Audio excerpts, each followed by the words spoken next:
We're going to be taking a look at the playoffs here. Game 2 of the lower bracket finals. Complexity Gaming up against Digital Chaos. I'm at Lyrical Dota, joined today by TraLF. How are you doing today, sir? What are you hoping to see in this one? And do you think that DC may have already made the proper decisions? I think so. All I really wanted to see was the Wisp ban, and they did ban it out. I don't know if actually DC can play Wisp themselves. I don't think 1437 does, and does Owie? I never saw him play it on EG when he was playing with them for a good year. Well, it's one of So, those things where the hero is so unique that even if you've played it a couple of times, the hero can totally get transformed just by somebody who is incredibly talented and plays it a lot. So even if they do know how to play it, the fact that you've got somebody here in Hanskin who plays it exceptionally well, I think it's the proper decision to ban it out rather than trying to take it themselves. or I think, yeah, I agree. And also, now that I think about it, I think it's more than just individual play, but I think the team needs to know how to play around the Wisp as well. Mm-hmm. Like you can play really well, you can play, a Wisp very well, but if your team doesn't know how to move around or utilize the relocate well, then it's kind of futile. So yeah, so they ban out the Wisp and the Dark Zero actually. So two of the five heroes in the first phase that Complexity picked up last game. So it's going to be a very very new draft from Complexity. So I'm excited to see that. And the Slardar picked up here first for DC. And by the way, I don't know if you caught this last game, but 1437, who has just been announced not only, an hour ago, 2 hours ago, that he's now the official fifth. He's actually drafting for them now. Was he drafting last game? Did you manage to catch that? He did actually. Yeah, he was announced as the team captain and the Oh, drafter for them. So okay. big news, a whole lot of things to work out, and in what is going to be now their first official match with him, on their roster, even though it still says stand in next to him, it's something to keep in mind that maybe there's some. I think it's so tough to add somebody to a roster. I mean, you've played professionally. What are your thoughts on that? Adding somebody to a roster and how it shakes things up. Well, adding one player to your roster is one thing, but then adding them and then remaining. them instantly coming in to take over the team and captain them is another, I think, Reserve time. which is a big leap because it changes the way your entire team plays. If you're changing a carry player, I think you can generally change carry player like you change your underwear. It's at least, well, maybe a patches ago you could. A carry Once a player now week.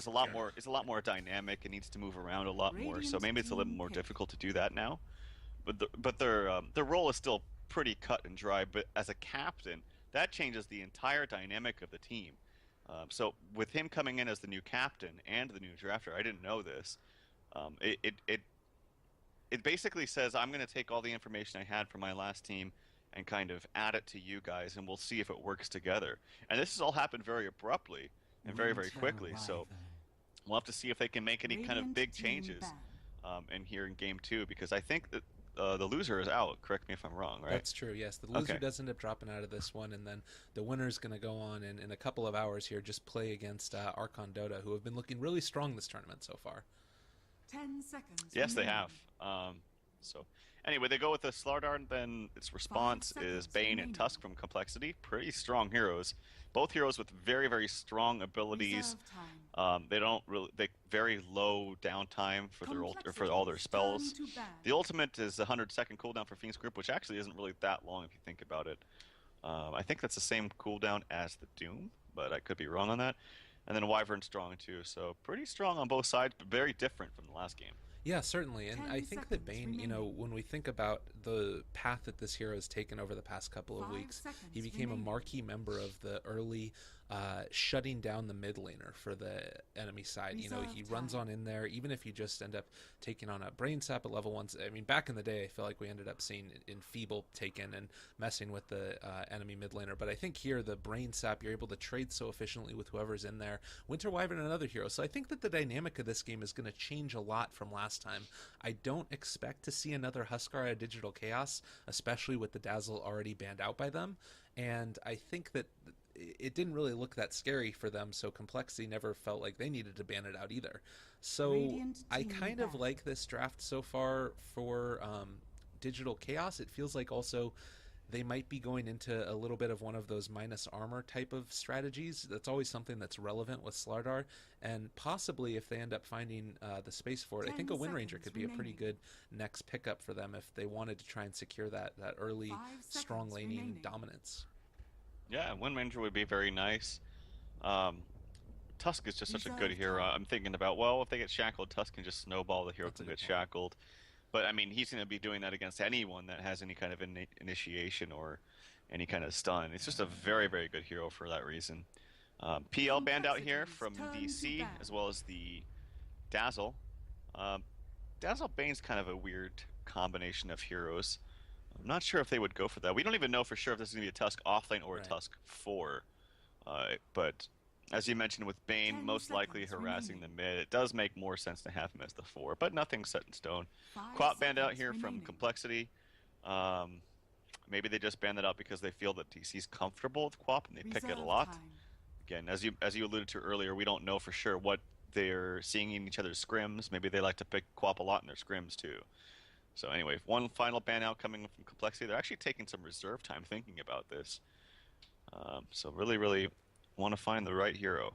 Yeah, definitely. You talked a little bit ago as well about Tusk, and you know, I keep on alluding back to the Frankfurt Major because that was such a Complexity's strong turn to showing pick. that we saw from that hero. I think that he was picked or banned in every single game, and I feeling like we're moving more and more into a situation where teams are picking heroes that are dynamic and capable of being played in multiple positions. First of all, because the draft is so much more important than I feel like it's almost ever been, and on top of that, you need to be able to have a hero that can simultaneously, be 10 defensive with the seconds snowball remaining. there in Tusk, or Bane with his Nightmare, and also have the ability to dole out a 5 lot of damage and seconds create that remaining. control. TA is going to be taken out this time. Another one of those mid laners. Lena. They wanted trying to take over that lane, and with a Lena pick, Radiant team there aren't a whole pick. lot left that are going to be incredibly strong here. Yeah, I was just thinking Lena Windrunner, but because they have the Wyvern, it makes so much sense to pick up the Lena. Obviously, a huge counter to the Cold Embrace. If anything, the Cold Embrace helps set up the Lena LSA in certain situations. So that's a pretty standard pickup here in this position for compLexity. As you mentioned, I wouldn't be surprised at all still to see the Windrunner picked up. I mean, look 10 at all the mid laners seconds that are banned remaining. out or taken. There's Lena taken out of the pool. No TA, 5 no Quap, seconds no remaining. SF. The next best thing here really is the Windrunner. Unless you also want to go Reserve for a Viper time. yourself in some kind of 5-man lineup. But again, the reason why Viper was so good last game is because you had the mobility of the Wisp to move him around. That is the number one weakness of Viper in general, is that the hero is very strong, you want to fight, but most teams won't fight you. As simple as that. But if you can force them to fight you with a relocate or some other kind of way to get him into the fray, then you can utilize that. But they go with the Tiny here, which is, I think, totally fine.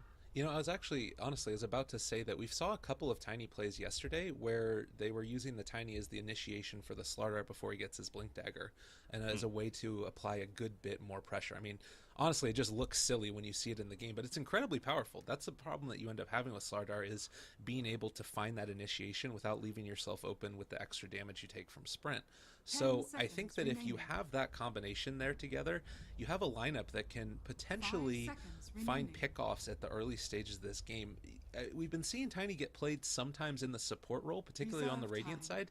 Do you think that's something that we could see this game, and do you feel like that's a strategy that works and is pretty good? I think it can work. I don't think that DC are going to do it, though.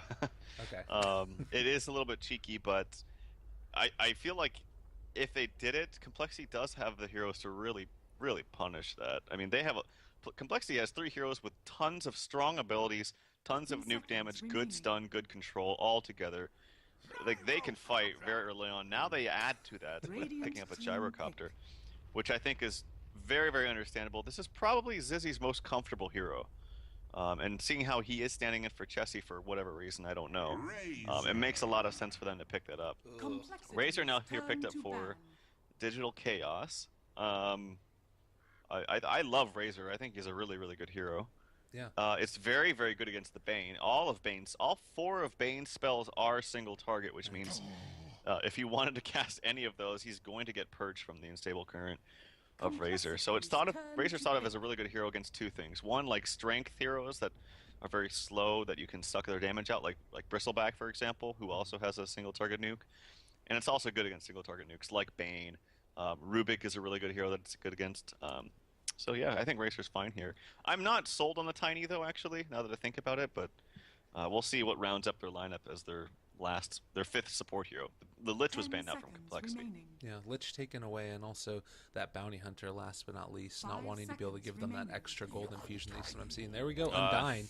God, this is, Radiant like, I team was pick. sort of cringing a little bit with the Razor pick just because I hate playing against this hero, and I feel like he's always frustrating to go against. But if you have this much aggression early, particularly that rocket barrage, being able to get up in Razor's face, maybe you're able to burst him before he steals too much damage, but it's kind of a fine line to tread, because obviously Lina there as well, you've got a lot of burst damage to take Razor down, but that also leaves you open to being up close to this hero who sort of 10 seconds remaining. exceeds at being able to get in early engagements by stealing other people's 5 damage. seconds remaining.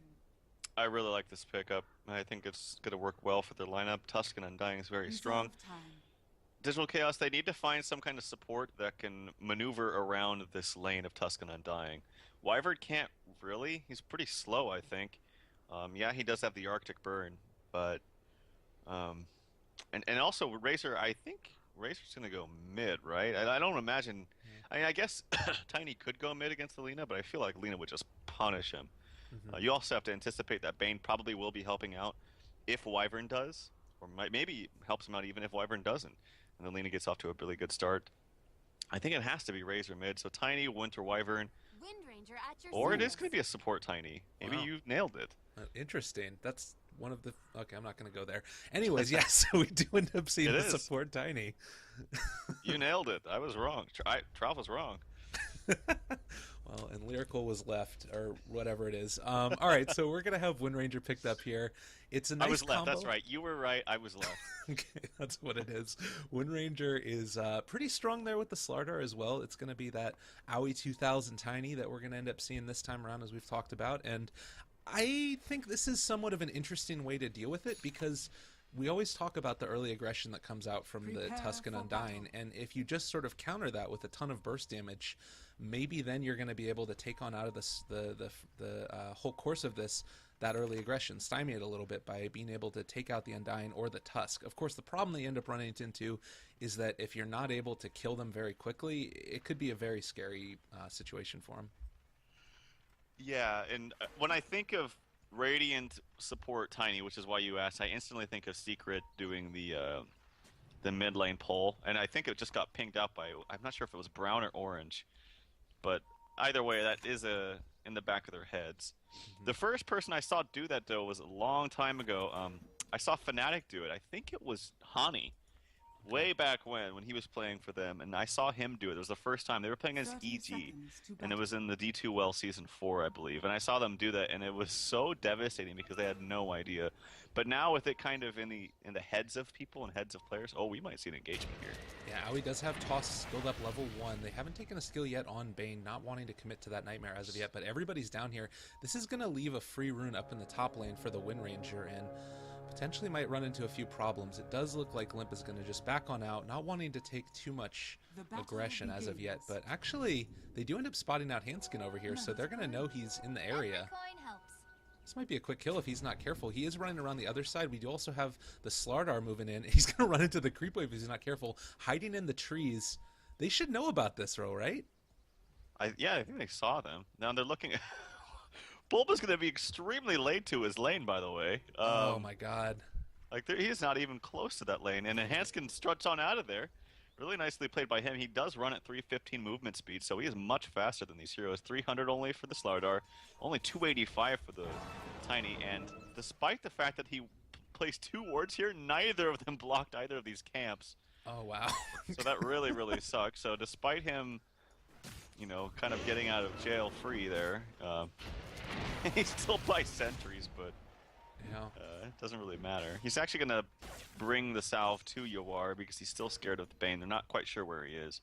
But Yawar runs back, maybe gives up a free CS or 2 for Limp. And we'll see if this bad positioning now for Bulba, because he got up to the lane late, is going to hurt him as Hanskin runs around. Hasn't skilled up anything yet, but he is going to put him some damage. The stun coming out, it does hit Zizzy. Ooh, yeah, he's And going to be able to walk away from that one. Nightmare down. They actually have a chance now with the Rocket Barrage as well as the Body Box. Bulba doesn't have that phase movement, but the one creep is going to draw away enough aggro that not quite going to be able to find that kill. And with a Nightmare scaled, no chance for a Brain Sap. What a weird start to this game again. Like, the last game I felt like was very strange. This one I feel like is also very strange. They are going to be able to deny out a good amount of experience here. And it doesn't actually block either of the camps for Aoi, so they're going to continue to connect this pull here. He missed the big creep though with a toss. He mistimed it, unfortunately, so he doesn't get the gold for the big bird, whatever it's called. But he will connect it nonetheless. Yeah, it's very strange that, like, it feels like this ward was placed deliberately in this spot. So it's like, oh wow, he's gone to practice mode and he knows exactly where to place it, but it doesn't. So kind of a missed opportunity right there. You would think that if you're going to be warding something very crucial like this, that you would know that it blocks, but. Well, you'll know for next time. Absolutely. Well, Z-Freak is going to come on in here. Does get hit by an Avalanche. That's going to be a nice last hit there for Aoi as he ends up being able to take him on out. The Haste Rune soon to expire on the Undying, but they do have the fight on over here. Swindle needs to be careful. He is going to be able to salve on up and just walk away from that one. But now we get in a situation where 1437 and TC are in the area. And it's a lot of nuke damage that comes out from Razors at the early levels, especially if he's able to steal a decent amount of damage with that static link. Yeah, but despite the pull in mid lane, Yuar seems to be a little bit behind the Lina, just slightly.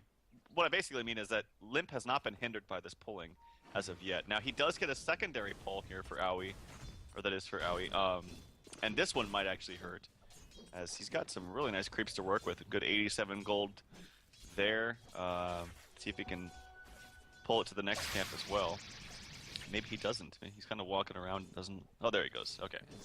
Gets the toss. Unfortunately misses that one as well, so missing a little bit of gold, but still nonetheless getting the pull. Bottom lane, we have an initiation, 14-7. Oh, just barely going to get out with that Cold Embrace. It's going to keep him alive at least for a second. They haven't taken up Tombstone, and it did end up getting taken out, but they do finally find that kill, and now TC dropping low as well. It looked like they were going to be fine for a second, and just sticking around a little bit too long. Swindles is going to be able to stay alive through this as well with the Tango regeneration. And now the jump forward. Limp is going to end up getting caught here. Shackle doesn't land, but the Avalanche and the Crush will. Light Strike Array is going to connect on to Yuar, but not going to be able to be there in time. So quick trades going out across the map as we do end up seeing the Razor as well as the Winter Wyvern dying, but 4 Limp in the mid lane on that Lina. It seems that indecision is kind of plaguing DC from time to time. You saw there at the end, like, TC was running away, but then he kind of decided that he wanted to then kill the Tombstone, so he ran backwards to kill the Tombstone, and that was his demise. So, interesting play there, but nonetheless a very, very good 2 kills there from compLexity. And not only are they getting kills in that lane, but they're kind of stifling TC's farm as well. He's only got 11 CS compared to the 24 free farming Gyro up top, so they are succeeding in their efforts here in the bottom lane as compLexity. Well, and see, the other thing is that, like, you end up rotating on in the Slardar to be able to find that kill with the Tiny, but it's a lot to commit to make that happen. And now also with the stacking on up here, it does look like Swindles is going to be able to slightly interrupt this pull. The creeps are going to go the long way around, but now Limp's going to be able to get all of this CS and simultaneously take away one of the Radiant's medium camps. So farming pretty efficiently, at least at this point in time. And you mentioned he hasn't really been shut down too hard. 22-0 versus the 29-2 of the Wind Ranger. So Wind Ranger obviously ahead, but not by a terribly significant amount. Well, and I think most of the discrepancy of CS there comes from the gank that happened, not so much the pulling. A nice power shot there, taking him to half HP. But the pulls have been annoying, but Limp has been holding his own despite that. It was really the gank. Bottom lane, Z-Freak is static linked up. They have the Tombstone dropped, but they do have the rotational in. Aoi, Avatos combo. There's going to be the snowball to keep him alive a little bit longer. Zombies are starting to pile up. Handskins is rotated on in as well, and that's going to be TC going down. The Tombstone left alive for so long, and now Aoi is spread out a little bit. The creeps are blocking off his path. Handskin just continuing to right-click him down. They do have another decay. Soul Rip in 8 seconds. Doesn't look like they're going to be able to find this kill, though. Maybe with the Brain Sap. Oh, snowball forward. They're going to be able to take him out. That's a double kill now for Swindles, as this bottom lane has really not been going DC's way at all. And they knew what they were getting into somewhat. I mean, they didn't see the Undying until the very end, but they knew that there was going to be a Tusk. And whenever you see a Tusk, you can anticipate some kind of dueling, because almost any hero just complements the skill set of Tusk. And also, what I think is kind of interesting is Tusk is very, very good against the Razor. He can snowball, not get static linked. Or sorry, what is it called? Static charge? Unstable currented. Alright, I wasn't even close. But he can snowball, he doesn't even get purged. He can also cast his charge, which doesn't target, so he doesn't get purged. He's very good in that sense against the Razor. Yeah. Well, the other thing to keep in mind is that it wasn't Undying's 6th pick, and considering how popular that dual lane has been throughout the past, I want to say month or so of Dota 2 that we've been seeing, it felt a little bit strange for it to be able to get that pick that late in the draft. Right.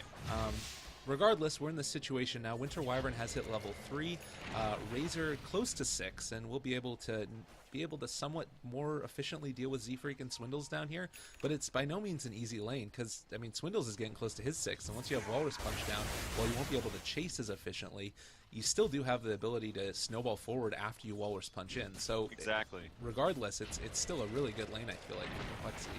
Yeah, I was just going to mention that too, like, even if you're purged, you just snowball and just ignore that fact. So it's almost like Tusk is a counter to the Razor, despite him being a melee hero. And even, as you mentioned, yes, Undying was picked at the end, but Undying is also quite good against Razor too, because yes, you have the Soul Rip, but your main ability is that non-single target decay, and then also, of course, the Tombstone, which he didn't get level 3, by the way.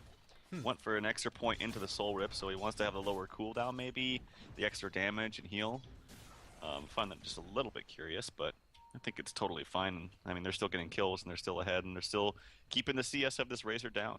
Yeah, definitely, and doing a great job of it. You take a look at net worth right now, Razor is 5th behind the Tusk, and currently Gyrocopter has pretty much been getting everything that he wants in lane, including a whole bunch of stacks off here in the jungle. We do have one medium camp that it looks like Lina is actually going to be taken in a second. Hard camp stacked up 3 times as well. And this is going to give you a lot of ability to scale into this late game. We'll see if Zizzy ends up wanting to go on over into the Ancients to stack them up with a Helm of the Dominator creep at a later state, but at least at this point in time, I feel like complexity are in a very strong position. Almost 3,000, well, 2,500 gold up. Experience-wise, 1,500. What do you think they need to do to get back into this lane? Is it a matter of trying to, for DC that is, oh god, never mind, rotation on in. It looks like Owie is going to go down, I believe. Avalanche, it was a nice toss back. Does he stay alive through that? Oh, Nightmare. They are going to be able to trade off the Nightmare, and it looks like he is going to survive. That was close. I think he would have died, but unfortunately Bane missed an attack uphill, which would have been the death, I think, of Owie, seeing as he is, or he was at like 38 HP. So very, very close there. Nice play there from Yawar by saving his buddy with the swap of the Nightmare. To answer your question, though, I think it really honestly needs to be a blink on the Slardar, but he is nowhere close to one. There's really no, like, we got this item, let's go fight, except for the blink on DC. I'm not seeing anything else. Like, maybe the Wind Ranger Ags, but he's pretty far away from that.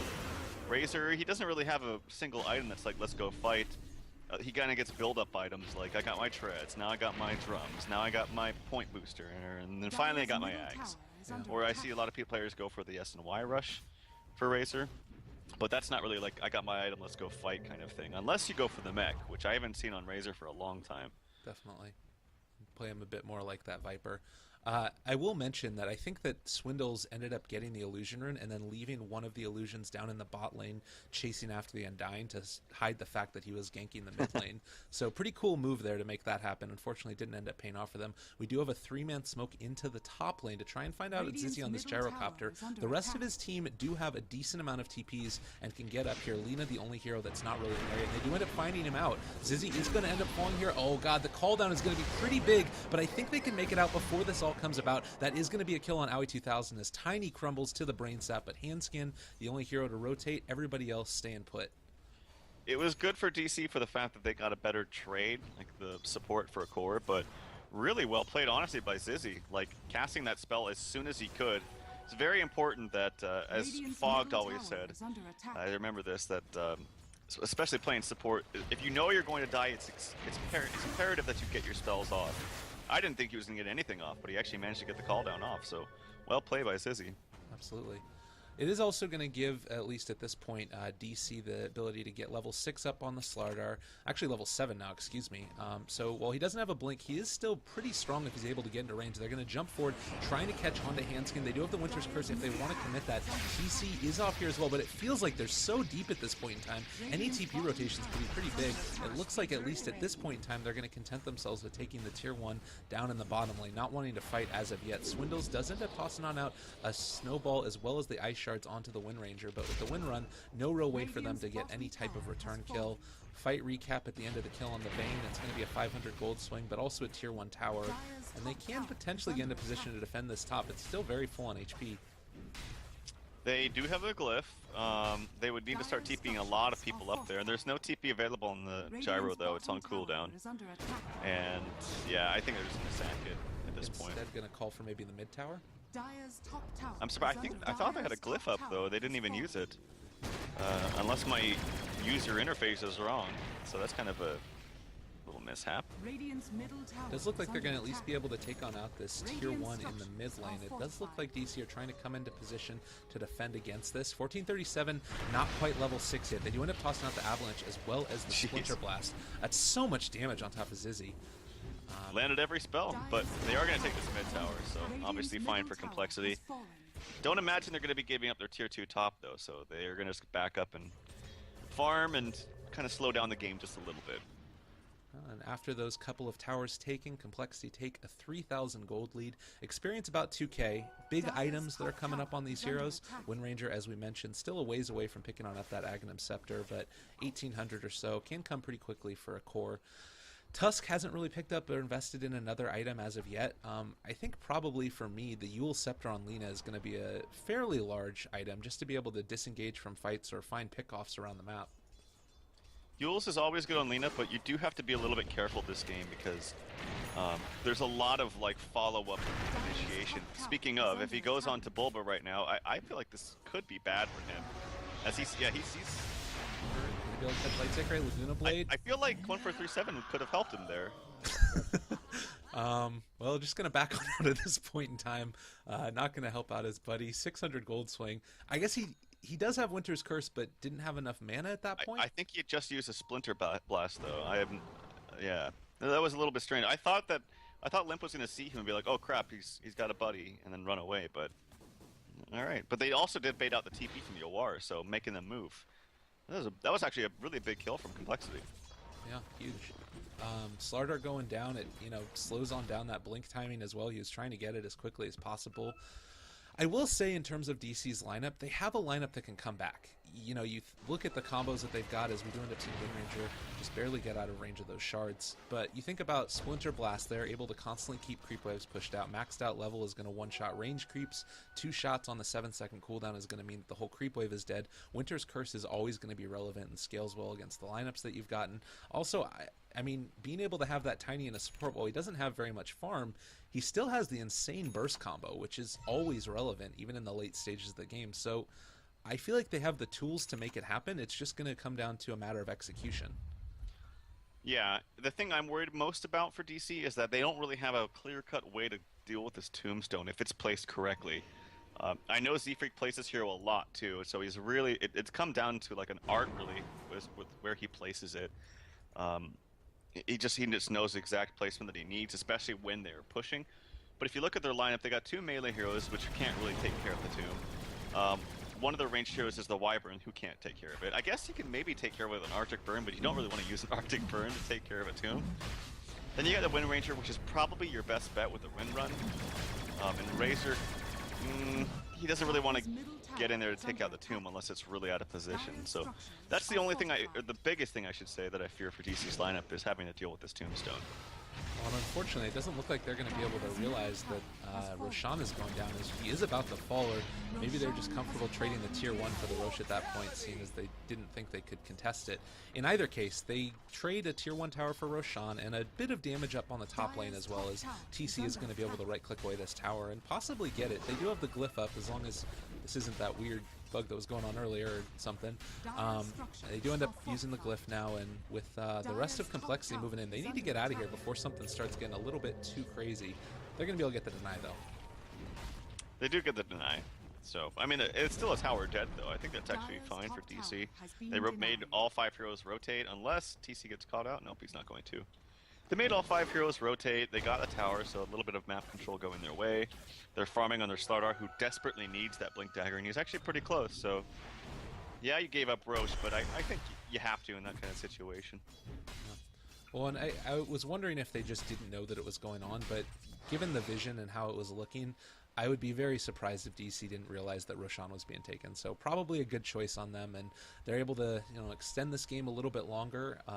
compLexity taking advantage by being able to take an objective, but it's still not an insurmountable lead at this point in time. I mean, you do have the Yasha being built up by the Razor now, probably going to try and build into the Sanj afterwards and give him a lot more ability to fight in these engagements, that extra HP. Slardar has the Blink, as you mentioned, and all the pieces are maybe going to start to come together. Level 7 on the Winter Wyvern, Splinter Blast is a big old nuke, and looks like they're going to try and bait TC for a little bit here. Radiant's top tower Oh god, this could be a little bit scary. This might be a bad initiation. I think this is bad for DC. Although Limp might get caught out, there's actually a sleep onto the wrong target there, but here comes a grip on the Volva. TC is going to end up falling down there in the side as well. It looks like 1437 is going to go down. Oh god, Yawar as well. He has the missile on top of him. They are still chasing the Tiny off in the river, so 3 on 2 over there on that side, and that is going to be the Wind Ranger going down, possibly somehow staying alive throughout all of this. Also Tiny chasing away over there. He's nightmared up, leaving him alone at least for the time being. There's the Walrus Punch, followed in after the Snowball, and a full man team wipe as only Limp ended up going down for the side of compLexity. And he would have lived if the sleep came up, or if the nightmare came up onto him. What happened was he got tossed up, and since Tiny was sitting right next to him, it can be kind of awkward trying to target correctly. And unfortunately, the Bane slept Tiny instead of the. If he slept the Lina, that Lina wouldn't have taken like any damage, and they would have 5-0'd them. Regardless, though, ooh, nice stun initiation there for Volvo with a really nice Splinter Blast. Swindlewell is going to be able to stay alive a little bit longer. The Snowball keeping him alive. The call down isn't going to hit on anybody except for Aoi 2000. Swindles might go down here as the Aegis has already been popped one time. A couple more right clicks is all it's going to take, but they're not going to be going for it. TC goes with the Plasma Field. That's going to be able to secure the kill. Now Zizzy running away, already amped damaged up, looking for their second point of initiation. The Shackle is going to land as they end up tossing Volva in on top of Zizzy, and that's just the power of that combo. It does need a Blink Dagger at that point in time. Able to TP out at the last second. And DC pick up a few kills at the end, being able to turn that one back around a little bit more into their favor. And their kills are worth a lot more. If you look at the recent kills, the ones that compLexity were getting onto the Tiny and Wind Ranger were 328 and 362 respectively, but the kills that DC just got were like 521 on the Tusk, also ended a spree, and then 400 for the Gyro. So their net worth is higher. When they get these kills, it means more. So you can't be complacent if you're compLexity, even though you're ahead. Because you do give up more gold. And as you mentioned, I mean, DC's lineup, I think they're much more prone to go late game against compLexity with this lineup than the last one. So you got to be careful. Absolutely. Stacks are coming on out for the Ancients on the Dire side, and hopefully Gyrocopter is going to be able to take those relatively soon. The thing that's worth noting also is, at this point in time, DC actually have the advantage in terms of towers. They've been able to lose all of their Tier 1 towers on DC, but they've taken 2 Tier 1s and a Tier 2. And that top lane has really been pressured somewhat significantly by that Roshan take early on compLexity side, and they weren't able to break through on the other one. Vision-wise, I think the game is much more into the favor of compLexity. They have pretty much complete vision down here on the south side of the map. Actually, this one might end up getting dewarded. But regardless, they are looking for a kill onto Zizzy here in the top lane. Aoi is in the area with the Wind Ranger, thinking about going for it, but without anybody else on the map because of that lack of vision. They're not going to be going for this one, at least at this time. Oh, he's going to walk down now, but he's walking right in front of our creep wave. Just going to kind of cut it, hit it a couple times, and then be on his way. If they can somehow get a Blink Dagger up on this Tiny, could be a new form of aggression here onto compLexity that they don't have. They obviously don't have a Blink on the Wind Ranger. Their only initiation is really the Winter's Curse and the Slardar stun right now, which is great, don't get me wrong. But they might need a little bit more if they want to start taking the lead here in this game. Definitely. Well, a 5,000 net worth lead currently into the favor of compLexity, as well as an experience, about 5,500. We're taking big stack being taken again right now by compLexity. Yeah, that's the one that you're talking about. And Tombstone dropped as well to secure that. Gives a little bit more of that those levels to Z-Freak. Now he has level 11, 2 points in that Flesh Golem. Also worth noting that the Wind Ranger's picked up the Aghanim Scepter now, so can start changing targets a little bit more frequently with the focus fire, and having that on top of the Slardar is super relevant. I mean, you're going to be able to burst on through this Gyrocopter, and they don't have the same type of defensive support that they had in the last game with that IO, or even having something like the Dazzle, which means you can potentially burst on through this hero if you're able to have a couple of seconds just to have those the focus on him. And I think that that's the point where probably Winter's Curse is going to be the biggest spell for DC, and 1437's play here, they're going to need him to come up big for them to win, I think, the next engagement, given the item advantage on complexity's side. Yeah, Winter's Curse is such a great ability, and he's actually got some decent farm on him too. Glimmerclape, here comes an aggressive smoke 4-man. TC was not smoked though, kind of awkward. So if they did run into any wards, TC would get spotted. Luckily for their sake, there are no wards, unless TC walks backwards. But it's just going to be a 4-man. They know Limp is here. He does have a Lothar's up in 1 second. If he suspects something's up, he can run away. Oh, they're going to be able to find this initiation, I think. The other thing is they have to have Winter's Curse and Handskin. They're going to end up starting an attack here with the Lina. They get the vision on Limp. He's going to end up falling. Did they actually end up killing him there with the Nightmare revealing him? No, I think he was dead. Okay. I think they already got the... Oh, they got the sentry down, of course. I'm dumb. All right, well, cool. Yeah, exactly. So they would have... I mean, it was a nice attempt from him, but... couldn't... I thought that actually he was going to kill himself by Nightmaring because I thought he would reveal his position, and then they would rush toward him. But they wanted to secure the kill on Lina, and that's the big one. Oh, TC now is caught out off to the sides. Beautiful shards, blocking him off on both sides, and with 3 heroes in there, that's going to be a really quick kill. Gyrocopter ends up finishing that one off, and now they nice also shards have on to the the Bulba side too. Bulba as well.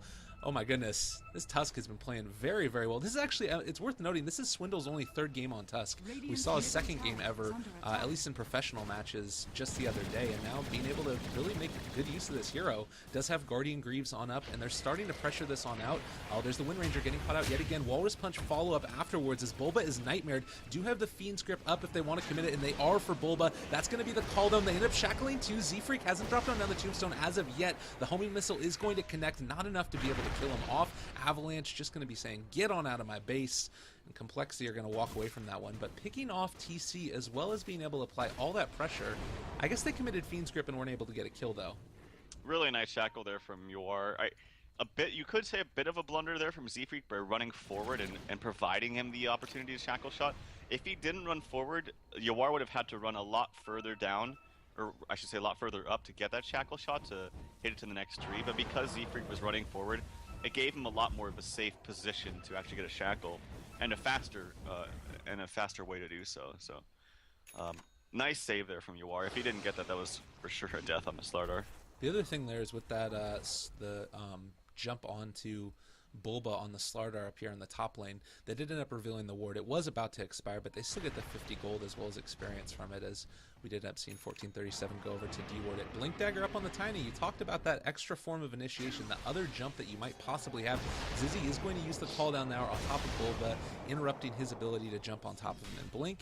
And he just ends up TPing away. Roshan back up again. Z-Freak is going to end up dropping the Tombstone for the ability to soak up some more damage onto these Ancients. But I guess that's kind of a weird one. I guess they're going to come on in and take Roshan. Yeah, I don't know about that, but anyway, it's going to be going down. The great thing about Tiny with Blink, especially as a support, is that it's similar to the idea if you have a Pudge on your team and someone is pushing into you, it's always that extra X factor that you have to be worried about. Like, we can lose this fight if one of my heroes gets, separated from the rest of my team instantly. Yeah. Obviously the hook is much better because the toss you have to blink into harm's way to get off the toss, and it's not even 100% that you get it. But it's still the idea is still there that you can separate someone from the rest of their team. The most ghetto of Bat Riders is the Yeah, Tiny. exactly. All right, 1437 does kind of reveal his positioning here. The shards are going to catch him out as well. He needs to run away. Glimmer Cape on up. They're going to be able to have vision. Trying to TP away. He actually gets out. Handskin tried to go for the Nightmare. Wasn't able to catch him. And now pressure applied up top. And we talked about the fact that there's no tier 2 tower up here. They're going to be able to pressure this a lot longer than compLexity are because they're going to be able to start applying that pressure. We also do have the glyph up on DC. So nice little positioning here. Limp is in Biz up. He can toss on out that Light Strike Ray if he wants. He's going to end up connected onto the Wind Ranger, tossing on forward. Laguna Blade there as well. That's the snowball forward. No, Fiend's Grip going to be able to connect as well, but that ends up getting interrupted. Undying takes on out the Wind Ranger for the turnaround. Oh, Guardian Greaves is up. Bulba's going to end up going down. 3 heroes soon to fall for DC. Oh, man. Really ambitious to say they're that long from the members of DC. I think what they're thinking was, oh, compLexity has an Aegis. They want to go push high ground. They want to go force the issue. And as a team with the Aegis, you do. Like, you want to go push high ground, especially in the position that they're in. But you also, when you're ahead, you don't want to trade, ever. That's the general rule. When you're ahead, you want to give as little to the enemy team as possible. And so that's exactly, compLexity made the right call. They're like, yeah, we can go push, but we need to address this issue. We need to not give them an inch. And they made a really, really nice play out of it. Oh, 1437 gets the other side of the shards, but Swindles does as well. And now that's going to end up being another quick kill there. Oh my goodness, they are really running a train right now. Swindles with the haste rune also. That's got so much initiation potential. They're pushing on up onto high ground.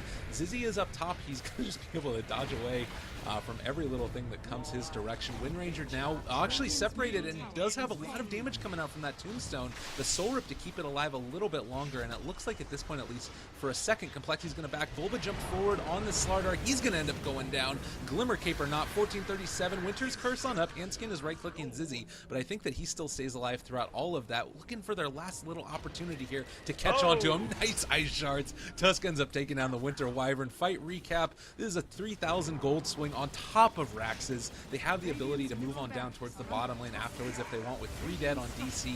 There are no buybacks at this point in time except for on the Razor, who looks to maybe possibly need to use it in a second or two. Oh, nice Shackle going to connect there, but there's going to be the Fiend's Grip on top of the Wind Ranger. She's going to go down. Swindles is on a killing spree, blocks off TC yet again.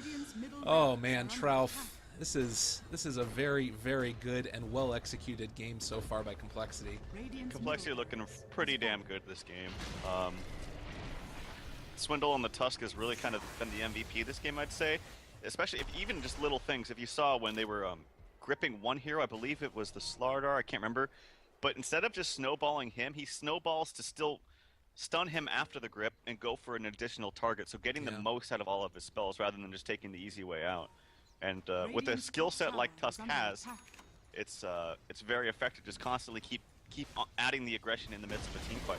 This is why this hero is so good. All of his spells are low cooldown. He can constantly keep reinitiating, saving his teammates, running away, reinitiating with a, you know, I mean, Walrus Punch is only 12-second cooldown at level 3. I know he hasn't got to that thus far, but that's just to put things, you know, into perspective. He's got 18-second cooldown Snowball. He's got 10-second cooldown on Ice Shards. His Frozen Sigil lasts for 30 seconds. It's just a very, very good skill set. There's a reason why this hero is picked up all the time. Well, and it gives you such a...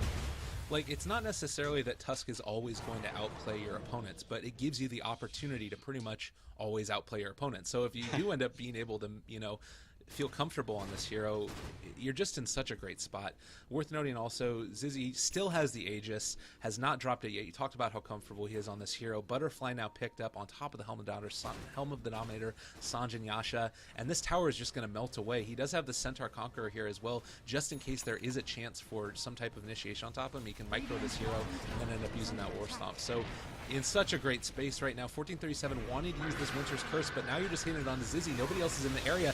Nice dual scepter up on top of Owie as well. Able to get off the toss. Limp is going to finally fall. They're static linking up on top of Zizzy, but there's the Fiend's Grip keeping him aside at this point in time. 1437 dropping low as well from the Rocket Raj. He might end up finally popping. Aegis is going to maybe go down. Is he still alive? How much armor does this guy have? TC is trying to break through that tombstone, but just gets punched in the dome by the Tusk. Everybody is fallen at this point in time, and only Limp is down. GG ends up getting called. Oh man, compLexity too strong.